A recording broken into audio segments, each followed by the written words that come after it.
উপদেষ্টা পরিষদ থেকে পদত্যাগ করেছেন নাহিদ ইসলাম।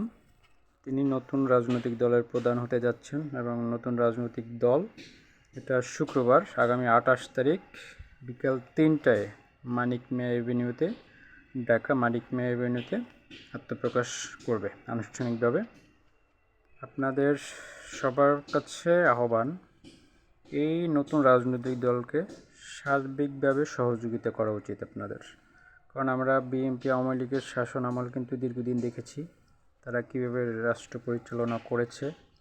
সুতরাং আমরা আসলে পরিবর্তন চাই, আমরা সংস্কার চাই, রাষ্ট্রীয়ভাবে সামাজিকভাবে সকল দিক থেকে আমরা সংস্কার চাই। আমরা সামনের দিকে এগিয়ে যেতে চাই, দেশের উন্নয়ন চাই, দেশের সামাজিক উন্নয়ন চাই। সেই জন্য আমি মনে করি জাতীয় নাগরিক কমিটি, বৈষম্যবিরোধী ছাত্র আন্দোলন এবং এই নতুন রাজনৈতিক দল, এই সংগঠনগুলোকে আপনারা সার্বিকভাবে সহযোগিতা করবেন এবং এগুলোর পাশে থেকে এগুলোকে সামনের দিকে এগিয়ে যেতে সহযোগিতা করবেন। ধন্যবাদ সবাইকে।